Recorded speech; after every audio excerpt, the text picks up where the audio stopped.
Revisit books podcast में आपका स्वागत है। यहाँ हम बड़ी बड़ी किताबों से वो छोटे छोटे आइडियाज निकालते हैं जो आपकी रोज की जिंदगी में काम आ सके। बिल्कुल। तो आज हम बात करने वाले हैं मार्क ब्रैकेट की किताब डीलिंग विथ फीलिंग के बारे में। और ये किताब एक बहुत ही बेसिक लेकिन बहुत गहरे सवाल से शुरू होती है ना? हाँ, एक ऐसा सवाल जो हम सब कभी ना कभी खुद से पूछते हैं कि भाई हम अपनी भावनाओं से, अपनी फीलिंग से डील कैसे करें। एग्जैक्टली। कभी बच्चों पर चिल्ला दिया या काम को लेकर बहुत ज्यादा स्ट्रेस हो गया और बाद में हमें लगता है कि अरे ये क्या कर दिया। हम सब ने महसूस किया है ये। किताब यही कहती है कि हमारी खुशी या सफलता इस पर डिपेंड नहीं करती कि हमारे साथ क्या हो रहा है, बल्कि इस पर कि हम अपनी भावनाओं पर कैसे रिएक्ट करना चुनते हैं। बिल्कुल सही।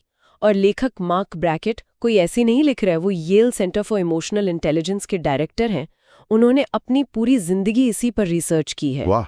उनका जो मेन तर्क है वो ये है कि इमोशंस को मैनेज करना एक स्किल है, कोई जन्म से मिली हुई चीज नहीं है। मतलब इसे सीखा जा सकता है। हाँ, मुझे विक्टर फ्रैंकल की एक बात याद आती है कि आपसे सब कुछ छीना जा सकता है सिवाय एक चीज के, किसी भी हाल में अपनी प्रतिक्रिया चुनने की आजादी। क्या बात है। बस ये किताब हमें वही आजादी वापस लेना सिखाती है। तो फिर ये समझना जरूरी है कि किताब असल में है किसके लिए। मुझे तो लगता है कि हर उस इंसान के लिए है जिसे कभी कभी लगता है कि उसकी फीलिंग्स उस पर हावी हो जाती हैं। हाँ, मतलब हम सब के लिए। खासतौर पर उन पेरेंट्स के लिए जो अपने बच्चों को बस ये नहीं कहना चाहते कि अरे चुप हो जाओ या सब ठीक हो जाएगा, वो उन्हें कुछ बेहतर सिखाना चाहते हैं। एकदम। और सिर्फ पेरेंट्स ही नहीं, मुझे लगता है ये ऑफिस के माहौल के लिए भी बहुत जरूरी है। बिल्कुल। लीडर्स के लिए, कर्मचारियों के लिए, सबके लिए। अच्छा, जैसे कोई उदाहरण है? हाँ, जैसे मान लीजिए कोई नया बॉस है जो हमेशा डिफेंसिव मोड में रहता है, या टीम में आपस में तनाव है। किताब में बताया है कि कैसे एक छोटा सा ईमेल भी अगर सही इमोशन के साथ भेजा जाए तो एक बिगड़ती हुई सिचुएशन को संभाल सकता है। ये तो बहुत प्रैक्टिकल बात है। और मुझे लगता है ये उन लोगों के लिए भी है जो अपने रिश्तों में एक ठहराव सा महसूस कर रहे हैं, एक चुप्पी सी होती है जहां मुश्किल बातें नहीं की जाती। सही कहा। ये किताब उस चुप्पी को तोड़ने में मदद करती है, ईमानदारी से अपनी भावनाओं को रखने का रास्ता दिखाती है। तो कुल मिलाकर ये हर उस व्यक्ति के लिए है जो अपनी ऑटोमेटिक अनचाही आदतों से निकलकर एक सोची समझी जिंदगी जीना चाहता है, एक ऐसी जिंदगी जो उसके बेस्ट वर्जन से मेल खाती हो। बिल्कुल। तो चलिए शुरू करते हैं। सबसे पहली और सबसे जरूरी सीख क्या है? मैंने नोट्स में पढ़ा ग्रोथ माइंडसेट के बारे में। ये विचार कि आपकी भावनाएं बदली जा सकती हैं। सुनने में तो बहुत सिंपल लगता है। हाँ, सिंपल लगता है, लेकिन ये नींव है। सब कुछ इसी पे टिका है। ये आइडिया कैरल ड्वेक के फिक्स्ड और ग्रोथ माइंडसेट के सिद्धांत पर आधारित है। अच्छा। तो फिक्स्ड माइंडसेट वाला इंसान क्या मानता है? वो मानता है कि उसकी भावनाएं पत्थर की लकीर है। वो कहेगा मैं तो हूं ही गुस्सैल, या मैं तो हमेशा से ही टेंशन लेता हूं। और अगर ये मान लिया तो फिर तो बदलाव की कोई गुंजाइश ही नहीं बची। फिर तो कोशिश ही क्यों करेंगे, है ना? एग्जैक्टली। वहीं दूसरी तरफ ग्रोथ माइंडसेट वाला व्यक्ति ये मानता है कि वो अपनी भावनाओं को समझना और उन्हें मैनेज करना सीख सकता है। ये विश्वास ही मतलब बाकी सब कुछ का दरवाजा खोलता है। वो ये नहीं सोचेगा कि मैं अपनी भावनाओं पर काबू नहीं पा सकता। वो सोचेगा मैंने अभी तक अपनी भावनाओं को संभालने का सही तरीका नहीं सीखा है। ये अभी तक शब्द ये बहुत पावरफुल है। ऐसा ही है जैसे कोई कहे मुझे मैथ्स नहीं आती के बजाय कहे मुझे अभी तक मैथ्स समझ नहीं आई है। एक छोटा सा शब्द लेकिन पूरी सोच बदल देता है। बिल्कुल। ये आपको कोशिश करने की, सीखने की इजाजत देता है। ठीक है, तो मान लिया कि बदलाव संभव है, तो इसके बाद अगला स्टेप क्या होगा? तो अगला लॉजिकल स्टेप है ये जानना कि आप असल में महसूस क्या कर रहे हैं। और यहीं पर दूसरी सीख आती है, अपनी भावनाओं को सही नाम देना, मतलब लेबलिंग की शक्ति। ये मुझे बहुत दिलचस्प लगा। हम अक्सर बस कह देते हैं मुझे बुरा लग रहा है या मैं गुस्से में हूं, लेकिन किताब कहती है कि इतना काफी नहीं है। हाँ, बिल्कुल नहीं। सोचिए, अगर डॉक्टर बीमारी का गलत नाम बता दे तो क्या सही इलाज हो पाएगा? अभी नहीं। बस भावनाओं के साथ भी यही है। क्या ये सच में गुस्सा है या ये निराशा है? क्या ये चिंता है या ये डर है? इनमें बहुत बारीक लेकिन बहुत जरूरी फर्क होता है। अच्छा, जैसे कि गुस्सा और निराशा में क्या फर्क है? किताब में बताया है कि गुस्सा अक्सर नाइंसाफी की भावना से पैदा होता है, जब हमें लगता है कि हमारे साथ कुछ गलत हुआ है। जबकि निराशा तब होती है जब आपकी किसी लक्ष्य के रास्ते में कोई रुकावट आ जाती है।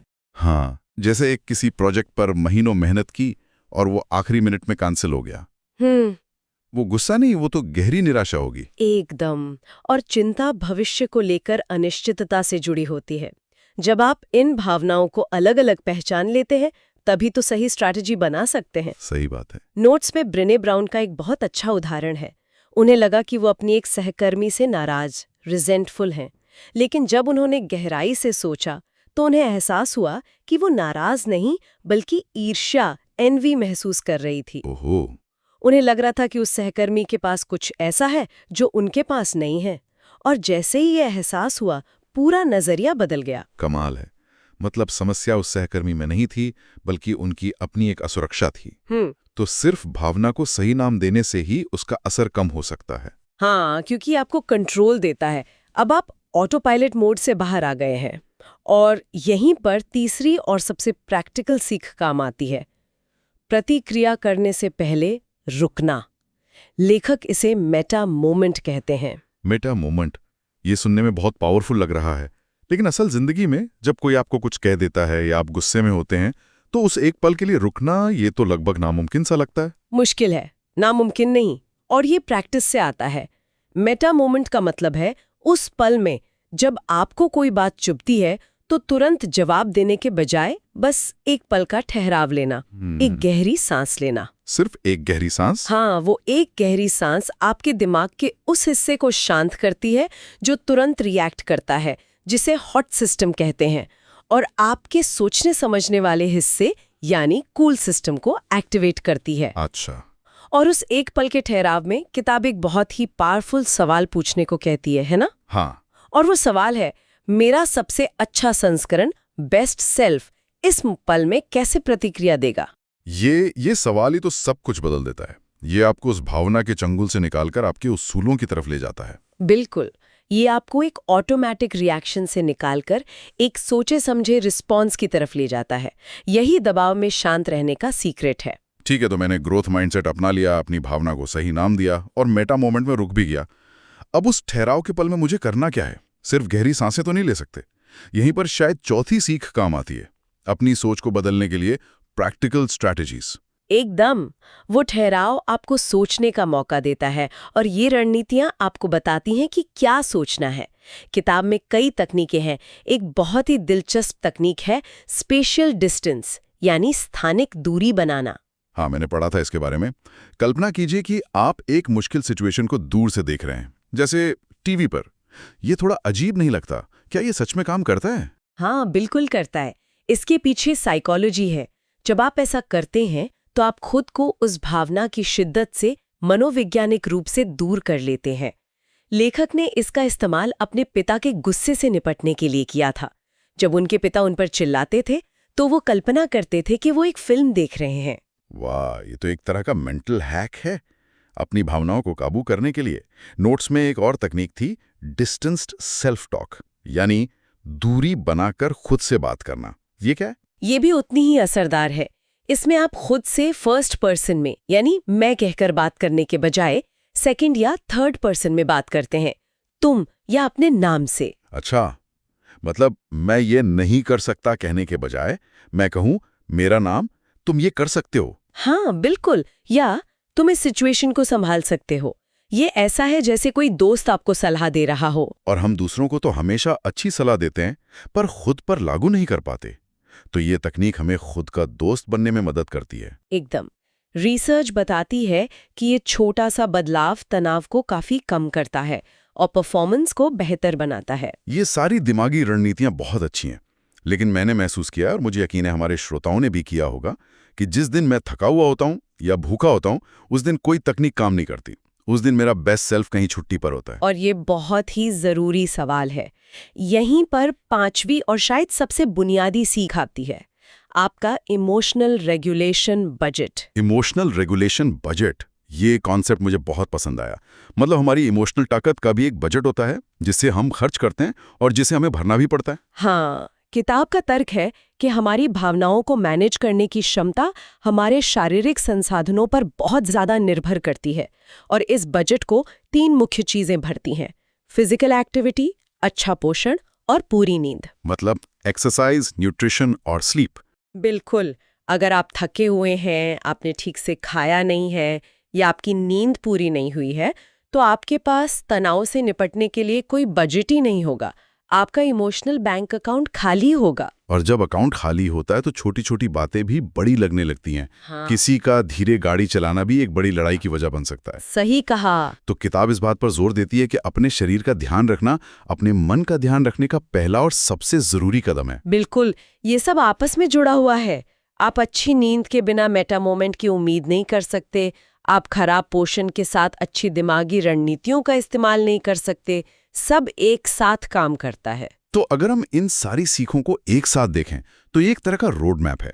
ये एक उम्मीद का संदेश है कि हमारी भावनात्मक जिंदगी अस्त व्यस्त हो ये जरूरी नहीं है। हम अपनी भावनाओं के गुलाम नहीं हैं। सही कहा।